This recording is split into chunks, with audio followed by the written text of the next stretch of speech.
अस्सलाम वालेकुम Nadreen, digital news point से मैं हूं आपका मेज़बान उमर अली। नादरीन, कसूर खरेपड़ गाँव का एक ऐसा दिलखराश वाक़या जिसने पूरे इलाके को हिलाकर रख दिया था कि शादी की पहली रात दूल्हा और दुल्हन दोनों की मौत वाक़या हो जाती है। इस पर हम लोगों ने बहुत सारे ऐसे प्रोग्राम किए और एक लम्हे के लिए हमें भी लगा कि हो सकता है कि उनकी मौत जो है जनरेटर की वजह से हुई हो। क्योंकि जो दुल्हन का भाई था, उसके काफ़ी ज़्यादा बयान हम लोगों ने रिकॉर्ड किए। उसकी फैमिली में से कोई सामने नहीं आ रहा था। हमें ये लगा शायद हो सकता है कि उनकी मौत जो थी वो जनरेटर की वजह से हुई हो। लेकिन आज उनकी बहन, जो शहज़ादी की बहन थी, वो हमारे साथ मौजूद है। इनसे बात करते हैं और इनसे जानते हैं कि क्या हक़ाइक़ हैं। सबसे पहले जब उनकी मौत की खबर मिली तो ये गई थी और इन्होंने जाके दरवाज़ा उनका खोला था। उसके बाद क्या कुछ इन्होंने देखा और इनकी जो बहन थी, उनकी मौत किस तरह से हुई वो जानते हैं इनसे। अस्सलाम वालेकुम। वालेकुम सलाम। अच्छा मेरी बहन, मुझे ये बताइएगा कि जब आप अपनी बहन के घर गई हैं, दरवाज़ा खोला था तो क्या कंडीशन क्या थी उस टाइम उनकी? और क्या लगता है आप लोगों को कि आप जो आपकी बहन थी उसका कत्ल किया गया है?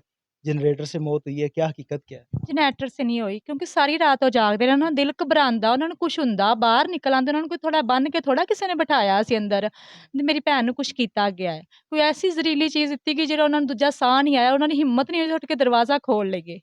ਤੇ ਕੁਛ ਐਸੀ ਦਿੱਤੀ ਕਿ ਜਿਹੜਾ 10 ਮਿੰਟਾਂ 'ਚ ਉਹਦੀ ਜਾਨ ਲੈ ਲਈ ਉਹਨਾਂ ਦੀ। अच्छा मुझे ये बताएँ कि जो आपकी बहन थी और जो शराफ़त था, इनकी अपनी मर्ज़ी से और पसंद की शादी थी। हाँ। इनकी फैमिली में से कौन-सा ऐसा बंदा था जो रज़ामंद नहीं था कि ये शादी ना हो?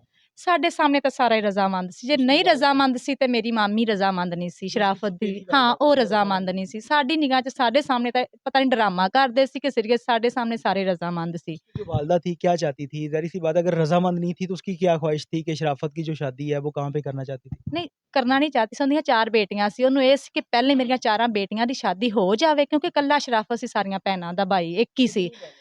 उसकी 4 भैनें सौतेली हैं, 2 उसकी सकी हैं। यानी कि 6 बहनों 6 का बहन एक ही भाई था। ਜੀ, ਇੱਕ ਹੀ ਭਾਈ ਥਾ। 2 ਭੈਣਾਂ ਦੀ ਪਹਿਲੇ ਸ਼ਾਦੀ ਹੋਈ ਏ, ਇੱਕ ਦੀ ਸ਼ਰਾਫਤ ਦੇ ਨਾਲ ਹੋਈ, ਬਾਕੀ 3 ਰਹਿ ਗਈਆਂ ਸੀ। ਉਹਨੂੰ ਇਹ ਸੀ ਕਿ ਮੇਰੀਆਂ पहली ਬੇਟੀਆਂ शादी ਦੀ हो जाए। ਸ਼ਾਦੀ ਹੋ ਜਾਵੇ, ਉਸ ਤੋਂ ਬਾਅਦ ਸ਼ਰਾਫਤ ਦੀ ਸ਼ਾਦੀ ਹੋਵੇ। ਉਸ ਤੋਂ ਬਾਅਦ ਇੱਕ ਕਮਰੇ ਦੀ ਗੱਲ ਸੀ, ਮਾਮੀ ਦਾ ਕਮਰਾ ਸ਼ਰਾਫਤ ਨੂੰ ਦਿੱਤਾ ਗਿਆ ਸੀ।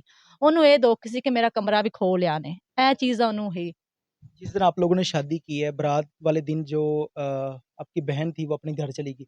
आप लोगों के घर का और उनके घर का कितना फ़ासला 2 था? ਮਿੰਟ ਦਾ ਫਾਸਲਾ है।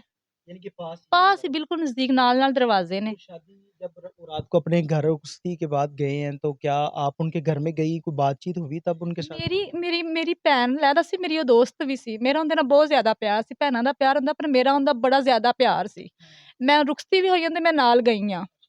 ਉਹ ਰੁਖਸਤੀ ਵੀ ਹੋਈ, ਮੈਂ ਉਹਦੇ ਨਾਲ ਗਈ ਆਂ। ਮੈਂ ਫਿਰ ਆ ਗਈ, ਮੈਂ ਦੁਬਾਰਾ ਫਿਰ ਗਈ ਆਂ। ਮੈਂ 1 ਵਜੇ ਗਈ ਆਂ, ਮੈਂ ਇੱਕ ਦਫ਼ਾ 11 ਵਜੇ ਗਈ ਆਂ, ਇੱਕ ਦਫ਼ਾ ਸਾਢੇ ਮੈਂ ਤਕਰੀਬਨ ਸਾਰੀ ਰਾਤ ਹੀ ਉੱਧਰ ਰਹੀ ਆਂ। 1 ਵਜੇ ਤੋਂ ਬਾਅਦ ਫਿਰ ਨਹੀਂ ਮੈਂ ਗਈ।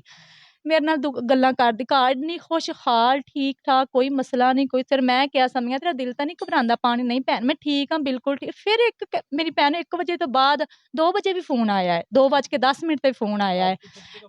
ਹਾਂ, ਮੇਰੇ ਭਾਈ ਨੂੰ ਕੀਤਾ ਨੇ, ਭਾਈ ਨੇ ਨਹੀਂ ਉਠਾਇਆ, ਸੋਇਆ ਸੀ। ਉਹਨੇ ਆਪਣੀ ਸ਼ਰਾਫਤ ਨੇ ਛੋਟੀ ਭੈਣ ਨੂੰ ਕੀਤਾ ਹੈ ਕਿ ਫ਼ੋਨ ਕਰ, ਮੈਨੂੰ ਨਹੀਂ ਚੁੱਕ ਰਿਹਾ। ਉਹਨੇ ਫਿਰ ਕੀਤਾ ਪਾਪ ਨੂੰ, ਫਿਰ ਉਹਨੇ ਤੈਨੂੰ ਚੁੱਕ ਲਿਆ। 2:10 ਤੇ ਸ਼ਰਾਫਤ ਨੂੰ ਪਾਣੀ ਦਿੱਤਾ ਗਿਆ ਹੈ। ਉਹਨੇ ਘਰ ਮੇਰੀ ਭਾਬੀ ਸ਼ਰਾਫਤ ਦੀ ਭੈਣ ਏ, ਉਹਦੀ 12 ਸਾਲ ਹੋ ਗਿਆ ਸ਼ਾਦੀ ਨੂੰ, ਮੇਰੇ ਨਾਲ ਉਹਦੀ ਸ਼ਾਦੀ ਹੋਈ। ਉਹਨੇ ਫਿਰ ਘਰ ਫ਼ੋਨ ਕੀਤਾ, ਅੱਬੂ ਅੰਦਰ ਸ਼ਰਾਫਤ ਨੂੰ ਪਾਣੀ ਦਿਓ। ਉਸ ਟਾਈਮ ਉਹਨਾਂ 2:10 ਤੇ ਉਹਨੂੰ ਪਾਣੀ ਅੰਦਰ ਦਿੱਤਾ ਹੈ। ਤੇ ਉਸ ਤੋਂ ਬਾਅਦ ਉਹਨਾਂ ਨੂੰ 4 ਵਜੇ ਜਾ ਕੇ ਅਸੀਂ ਦਰਵਾਜ਼ਾ ਖੋਲ੍ਹ ਦਿੱਤਾ। ਇੰਨੇ ਕੁ ਟਾਈਮ 'ਚ ਇਹਨਾਂ ਨੂੰ ਕੀ ਹੋ ਗਿਆ ਹੈ? जब पानी देने के लिए आप आपकी जो भाभी है, वो गई है। ਨਹੀਂ, ਉਹ ਨਹੀਂ ਗਈ। ਉਹਨੇ ਘਰ ਫ਼ੋਨ ਕੀਤਾ ਆਪਣੇ ਅੱਬੂ ਨੂੰ ਕਿ ਸ਼ਰਾਫਤ ਪਾਣੀ ਮੰਗ ਰਿਹਾ, ਹੁਣ ਮੈਂ ਇੱਧਰੋਂ ਉੱਠ ਕੇ जब ਆਵਾਂ। फ़ोन किया है, कोई जनरेटर की आवाज़ आ रही थी ਕੋਈ उस ਕੁਛ टाइम? ਨਹੀਂ, किसी ਇੰਨਾ किस्म का ਸਹੀ कोई ਹੈ, ਕੋਈ इंटरनेट नहीं ਕੁਛ था? ਨਹੀਂ। ਜੇ ਸੁਬਾਹ ਮੈਂ ਦਰਵਾਜ਼ਾ ਵੀ ਖੋਲ੍ਹਿਆ, ਕੋਈ ਅੰਦਰ ਧੂੰਆਂ ਨਹੀਂ, ਕੋਈ ਚੀਜ਼ ਨਹੀਂ, ਇੰਨਾ ਸੋਹਣਾ ਅੰਦਰ ਅੱਛਾ ਸਕੂਨ ਕੋਈ ਹੁੰਦਾ ਨਾ, ਕੋਈ किसी किस्म ਧੂੰਆਂ, की स्मेल वगैरह नहीं ਕੋਈ आ रही थी? ਸਮੈਲ ਨਹੀਂ, ਇੰਨਾ ਅੱਛਾ ਕਮਰਾ ਸਕੂਨ ਦੇ, ਠੰਡਾ, ਕੋਈ ਮਸਲਾ ਹੀ ਨਹੀਂ, ਇੰਨਾ ਅੱਛਾ। ਮੈਂ ਇਹੀ ਤਾਂ ਅੰਮੀ ਨੂੰ ਕਵਾਂ, ਅੰਮੀ ਕਮਰਾ ਠੰਡਾ, ਕੋਈ ਅੰਦਰ ਧੂੰਆਂ नहीं, ਕੋਈ ਚੀਜ਼ नहीं, ਫਿਰ ਕਿਵੇਂ ਹੋ ਸਕਦਾ ਹੈ? जब आप लोग गए हैं, उस टाइम जो जनरेटर था, वो कहाँ पे पड़ा ਨਹੀਂ, हुआ था? ਮੈਂ ਕਮਰੇ 'ਚ ਨਹੀਂ ਦੇਖਿਆ। नहीं देखे? ਪੂਰੇ ਕਮਰੇ 'ਚ ਮੈਂ ਜਿਵੇਂ, ਕਿਉਂਕਿ ਮੈਂ ਇੱਧਰ-ਉੱਧਰ ਚੀਜ਼ਾਂ ਵੇਖੀਆਂ ਨੇ, ਕਮਰੇ 'ਚ ਕੀ ਹੋਇਆ, ਬੇਹੋਸ਼ ਹੋ ਗਿਆ ਨੇ, ਕੀ ਹੋਇਆ? ਮੈਂ ਇੱਧਰ-ਉੱਧਰ ਵੇਖ ਹੋ ਕਰ, ਕੋਈ ਚੀਜ਼ ਮੈਨੂੰ ਨਜ਼ਰ ਨਹੀਂ ਆਈ। ਸਿਰਫ ਉਹਨਾਂ ਜੋ ਖਾਇਆ ਪੀਆ ਨਾ, ਦੁੱਧ ਵਗੈਰਾ, ਉਹ ਸਾਹਮਣੇ ਟੇਬਲ ਤੇ ਪੜੇ ਮੈਨੂੰ ਨਜ਼ਰ ਆਏ ਨੇ, ਵੈਸੇ ਮੈਂ ਪਕੜੇ ਨਹੀਂ ਦੇ। ਓਨੀ ਦੇਰ ਮੈਂ ਆਪਣੀ ਭੈਣ ਨੂੰ ਪਕੜਨ ਲੱਗ ਪਈ, ਬਾਹਰ ਨਿਕਾਲ ਲਿਆ, ਹੌਸਪੀਟਲ ਲੈ ਗਏ ਆ, ਵਾਪਸੀ ਆਏ ਆ ਤੇ ਕੋਈ ਚੀਜ਼ ਅੰਦਰ ਹੈ ਹੀ ਨਹੀਂ। ਕਮਰੇ ਦੀ ਸਫਾਈ ਹੋਈ ਪਈ, ਚਾਰਪਾਈਆਂ ਉਠਾਈਆਂ ਗਈਆਂ ਨੇ, ਚੀਜ਼ਾਂ ਧੋਈਆਂ गईਆਂ ने, ਤੇ ਇਹ ਹੋਇਆ। सुनने में ये भी आया था जो कोई दूध पड़ा हुआ था, उसको बेड के नीचे किसी ने गिराया था, वो बात सच है? ਮੈਂ ਨਹੀਂ ਵੇਖਿਆ ਦੁੱਧ ਗਰਾਇਆ, ਪਰ ਉੱਥੋਂ ਗਾਇਬ ਜੱਗ ਹੋ वहाँ ਗਿਆ पे ਹੈ। नहीं था कुछ? ਨਹੀਂ ਦੁੱਧ ਕਿਉਂਕਿ ਸੁਬਾਹ ਵੇਖਿਆ ਸੀ ਜਦੋਂ ਅਸੀਂ ਵਾਪਸੀ ਆਏ ਆ ਨਾ ਰਾਤ ਨੂੰ ਆਪਣੀ ਭੈਣ ਨੂੰ ਦਫਨਾ ਦਿੱਤਾ ਹੈ ਤੇ ਰਾਤ ਨੂੰ ਅਸੀਂ ਕਮਰੇ 'ਚ ਗਏ ਆਪਣੀ ਭੈਣ ਦੀਆਂ ਚੀਜ਼ਾਂ ਵੇਖਨੇ ਆ ਕੋਈ ਚੀਜ਼ ਅੰਦਰ ਹੈ ਹੀ ਨਹੀਂ ਹਰ ਚੀਜ਼ ਇੰਜ ਸਮੇਟੀ ਜਿਵੇਂ ਕਦੀ ਕੋਈ ਬਾਹਰ ਨਿਕਲੀ ਹੀ नहीं सी। आप लोगों को कब पता चला था कि आपकी जो बहन है वो इस दुनिया में नहीं रही और वो वफ़ात पा गई? ਸੁਬਾਹ ਅਸੀਂ ਉੱਠੇ ਅੰਮੀ ਨੇ ਸਾਨੂੰ 3 ਵਜੇ ਉਠਾਇਆ ਉੱਠੋ ਭੈਣ ਲਈ ਨਾਸ਼ਤੇ ਬਣਾਓ ਨਾਸ਼ਤਾ ਲੈ ਕੇ ਜਾਣਾ ਹੈ अच्छा, ਮੈਂ ਅਸੀਂ 3 ਵਜੇ ਤੋਂ ਪਹਿਲੇ ਸਭ ਕੁਝ ਬਣਾ ਲਿਆ नाश्ता ਹੈ आप लोगों ने बना लिया ਖੀਰ था? ਬਣਾਈ ਹੈ ਅੰਮੀ ਨੇ ਉਸ ਤੋਂ ਬੜੇ ਭਾਈ ਨੂੰ ਉਠਾਇਆ ਜਾਂ ਸ਼ਹਿਰੋਂ ਹਲਵਾ ਪੂੜੀ ਚੀਜ਼ਾਂ ਲੈ ਕੇ ਆਓ ਅੰਮੀ ਮੈਨੂੰ ਕਹਿੰਦੀ ਜਾਓ ਛੋਟੀ ਭਾਬੀ ਨੂੰ ਉਠਾਓ ਜਾ ਕੇ ਉਹਨਾਂ ਨੂੰ ਉਠਾਣ ਨਹਾਰ ਮਤਲਬ ਉੱਠ ਜਾਣ ਤੇ ਮੈਂ 4 ਵਜੇ ਆਪਣੀ ਭਾਬੀ ਨੂੰ ਉਠਾਇਆ ਅਸੀਂ ਤਾਂ ਕਿਦੋਂ ਦੇ ਉੱਠੇ ਆ ਤੁਸੀਂ ਉੱਠ ਕੇ ਨਾ ਉਹਨਾਂ ਨੂੰ ਉਠਾਓ ਜਾ ਕੇ ਅਸੀਂ ਨਾਸ਼ਤਾ ਲੈ ਕੇ ਆਣਾ ਹੈ ਉਹ ਉੱਠੀ ਨੱਸ ਕੇ ਗਈ ਤੇ ਮੈਂ ਵੀ ਨਾਲ ਜਾਣ ਲੱਗੀ ਅੰਮੀ ਕਹਿੰਦੀ ਬੇਟਾ ਆਪਣਾ ਹੱਕ ਨਹੀਂ ਪਾਉਂਦਾ ਆਪਾਂ ਨਹੀਂ ਜਾਣਾ ਅੰਮੀ ਕਮਰੇ 'ਚ ਵੜ ਗਿਆ ਮੈਂ ਪਿੱਛੇ ਹੀ ਚਲੀ ਗਈ ਆ ਮੈਂ ਕਿਹਾ ਭਾਬੀ ਦਰਵਾਜ਼ਾ ਨਹੀਂ ਖੋਲਿਆ ਉਹਨਾਂ ਸ਼ਰਾਫਤ ਹਰਿਆ ਕਹਿੰਦੀ ਨਹੀਂ ਪਤਾ ਨਹੀਂ ਕਿਉਂ ਨਹੀਂ ਖੋਲਿਆ ਮੈਂ ਖੜਕਾ ਰਹੀ ਆ ਉਨੀ ਦਿਨ ਉਹ ਫੋਨ ਪਕੜ ਕੇ ਫੋਨ ਕਰਨ ਲੱਗ ਪਿਆ ਸ਼ਰਾਫਤ ਨੂੰ ਮੈਨੂੰ ਨਾ ਦਿਲ ਘਬਰਾਇਆ ਮੇਰਾ ਮੈਂ ਜਲਦੀ ਨਾਲ ਦਰਵਾਜ਼ਾ ਖੋਲਿਆ ਹਲਾਇਆ ਮੈਂ ਇੱਕ ਦਫਾ ਲੋਹੇ ਦਾ ਦਰਵਾਜ਼ਾ ਇੰਨਾ ਮਜ਼ਬੂਤ ਦਰਵਾਜ਼ਾ मैं औरत ज़ात होके एक दफा लाया दरवाजा खुल गया उससे पहले आप लोगों को किसी ने खबर नहीं दी थी नहीं कि वो किसी ने फ़ौत हो कोई गए? खबर आप लोग नहीं वैसे गए थे उनके घर में? हाँ उठा सुबह से उठाने गए सी पिंडा था मतलब अच्छा, सुबह सुबह ही दूल्हा दुल्हन उठा देंगे मैं सुबह सुबह से उठान गया सा चल उठ जावो ते किसी ने कोई घर वाले सोए किसी ने परवाह ही नहीं जब आपने दरवाज़ा खोला तो उस टाइम क्या कंडीशन थी ਉਹ उनकी डेड बॉडी की? ਮੇਰੀ ਭੈਣ ਚਾਰਪਾਈ ਤੇ ਬਿਲਕੁਲ ਸਿੱਧਾ ਲੇਟੀ ਏ ਸ਼ਰਾਫਤ ਚਾਰਪਾਈ ਦੇ ਅੰਦਰ ਲੇਟਿਆ ਮਤਲਬ लिबास था उनके जिसमें ਹਾਂ दफन ਬਿਲकुल ਪੂਰਾ ਲਿਬਾਸ ਸੀ ਇੰਨਾ ਸੋਹਣਾ ਲਿਬਾਸ ਪਹਿਨਿਆ ਜੋ ਮੈਂ ਸਵੇਰ ਰਾਤ ਨੂੰ ਚੇਂਜ ਕੱਪੜੇ ਕਰਵਾ ਕੇ ਆਈ ਉਹ ਵਾਲੇ ਕੱਪੜੇ ਪਹਿਨੇ ਸੀ ਬਿਲकुल सही सी उससे पहले आप लोगों को यानी कि किसी ने कोई खबर नहीं दी कि आपकी बहन फ़ौत हो गई? आप लोग वैसे गए उनके घर में और दरवाज़ा खोला है और ये सारे मनाज़र देखे हाँ आपने? अस तो वैसे गए आ उठाने जाके नाश्ता लेके जाना कोई उधर खबर नहीं आए उठे ने या कोई क्योंकि दरवाजा कोई आवाज नहीं आई उठे नहीं दस सारी रात उठे नाश्ते बना वो करिए वो गए ने तसी गए वो सोए ने आराम ਨਾਲ बैठ मामी बैठे ने यानी कि मेरी आप लोगों को मामी बैठी सी अच्छा, बैठी तो मैं उन्हें कहा मामी उठाया नहीं कहती मैंने तो नहीं उठाया मैं किस जब आप लोगों को पता चल गया कि इनकी मौत हो गई है, दोनों की मौत हो गई है, उस टाइम जो शराफ़त का वालिद था और जो उसकी सौतेली वालिदा थी, उनके क्या तासरात थे? चेहरे के जो एक्सप्रेशन थे, क्या थे? ਅਸੀਂ ਤਾਂ ਪਾਗਲ ਹੀ ਹੋ ਗਏ ਸਾਨੂੰ ਪਤਾ ਹੀ ਨਹੀਂ ਸਾਡੇ ਦੁਪੱਟੇ ਨੇ ਸਾਡੇ ਪੈਰਾਂ 'ਚ ਜੁੱਤੀਆਂ ਨਹੀਂ ਹੈ ਉਹਨਾਂ ਨੂੰ ਕੱਢਿਆ ਨਾ ਚੰਦਰੋ ਸ਼ਰਾਫਤ ਜਲਦੀ ਨਾਲ ਪੈਸੇ ਕੱਢੇ ਨੇ ਜੇਬ 'ਚੋਂ ਨਾ उसकी वालिदा ने निकाले? ਨਹੀਂ ਮੇਰੇ ਮਾਮੂ ਨੇ ਨਿਕਾਲੇ ਨੇ ਮੇਰੇ ਸਾਹਮਣੇ ਉਹਨਾਂ ਪੈਸੇ ਕੱਢੇ ਨੇ ਉਹ ਵੇਖ ਰਹੇ ਨੇ ਸਾਨੂੰ ਉਹਨਾਂ ਨੂੰ ਇੰਨੀ ਨਹੀਂ ਜਿੰਨਾ ਸਾਡੀ ਦੁਨੀਆ ਹੀ ਉਜੜ ਗਈ ਉਹਨਾਂ ਦਾ ਬੇਟਾ ਸੀ ਹਲਕੇ ਬੇਟੇ ਜ਼ਿਆਦਾ ਅਜ਼ੀਜ਼ ਹੁੰਦੇ यानी कि ਸੱਚਾ पैसे निकाले हैं, पहले बेटे को नहीं देखा? ਬਾਹਰ ਚਾਰਪਾਈ ਤੇ ਲਟਾਇਆ ਨਾ ਜਲਦੀ ਨਾਲ ਪੈਸੇ ਕੱਢ ਲੈਣੇ ਭੈਣਾਂ ਚੀਕ ਰਹੀਆਂ ਨੇ ਸ਼ਰਾਫਤ ਦੀਆਂ ਉੱਚੀ ਚ ਅਸੀਂ ਚੀਕ ਰਹੀਆਂ ਮੁਹੱਲਾ ਇਕੱਠਾ ਹੋ ਗਿਆ ਜਲਦੀ ਨਾਲ ਪੈਸੇ ਕੱਢੇ ਨੇ ਪੈਸੇ ਜੇਬ ਚ ਪਾ ਲੈਣ ਅੰਦਰ ਜਲਦੀ ਨਾਲ ਗਏ ਨੇ ਮਾਲਾ ਮੁੱਲਾ ਜੋ ਪੈਸੇ ਜਲਦੀ ਨਾਲ ਸਮੇਟ ਦਿੱਤੇ ਨੇ अच्छा मुझे ये बताएँ कि एंड पे आप अपनी बहन के इंसाफ के लिए क्या कहना चाहेंगे? ਸਾਫ਼ ਅਸੀਂ ਇਹ ਕਹਿੰਦੇ ਆ ਕਿ ਸਾਡੇ ਕੋਲ ਬਰਦਾਸ਼ਤ ਨੂੰ ਸਾਡੇ ਦਿਲ ਫਟਦੇ ਨੇ ਅਸੀਂ ਜਾਣੇ ਆਪਣੀ ਭੈਣ ਦਾ ਜਹੇਜ਼ ਕੱਢ ਕੇ ਵੇਨੇ ਸਾਡੇ ਦਿਲ ਫਟਦੇ ਨੇ ਅਸੀਂ ਪੂਰੇ ਘਰ ਦੇ ਨਾਨਕਿਆਂ ਨੂੰ ਕਤਲ ਵੀ ਕਰੀਏ ਸਾਨੂੰ ਫਿਰ ਵੀ ਸਬਰ ਨਾ ਆਵੇ ਸਾਡੀ ਇਹੀ ਹੁਨਰ ਜੀ ਸਾਨੂੰ ਇਨਸਾਫ ਦਿਵਾਉਣ ਸਾਡੇ ਅਸੀਂ ਗਰੀਬ ਐ ਇਸ ਵਜ੍ਹਾ ਸਾਨੂੰ ਇਨਸਾਫ ਨਹੀਂ ਮਿਲਦਾ ਪਿਆ ਸਾਡੇ ਇਨਸਾਫ ਵਾਸਤੇ ਸਾਡੇ ਨਾਲ ਚੱਲਣ ਸਾਨੂੰ ਇਨਸਾਫ ਕਰਾਉਣ ਉਹ ਅਮੀਰ ਨੇ ਉਹਨਾਂ ਦੀ ਸੁਣੀ ਜਾਂਦੀ ਅਸੀਂ ਗਰੀਬ ਆ ਸਾਡੀ ਕੋਈ ਸੁਣਦਾ ਹੀ ਨਹੀਂ ਹੈ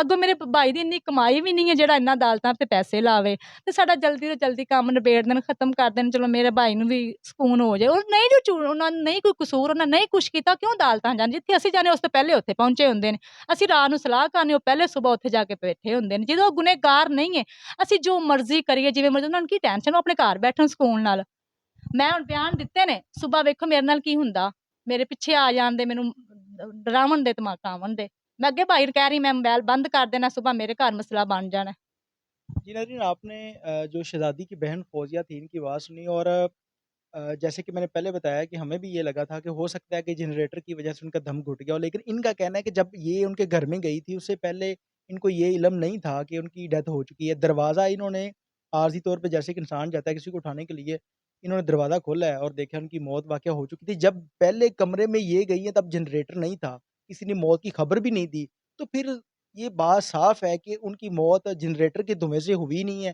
उनको ज़हर दे के मारा गया है। तो जो कब्र कुशाई के लिए एप्लीकेशन इमरान ने दी थी, उस पे अमल दरामद कराते हुए पोस्टमार्टम किया जाए ताकि वो पता लगाया जा सके क्या हकीकत है, उनकी मौत वाक़या ही किसी के ज़हर देने से हुई है या जनरेटर के धुएँ से हुई है। ये सारी चीज़ें सामने आ जाएँगी, इससे किसी को इतराज़ नहीं होना चाहिए, चाहे वो शराफ़त के वालिदैन हैं या उनके घरवाले हैं, जब वो बेगुनाह हैं, उनको किस चीज़ का इतराज़ है। इसलिए आला हुक्मरानों से मेरी गुज़ारिश है किस मामले पर नोटिस लेते हुए उनकी कब्र कुशाई करवाई जाए और उसके ऊपर पूरे पूरे का पूरा इम्प्लीमेंट हो ताकि उनकी मौत की हकीकत का पता लगाया जा सके।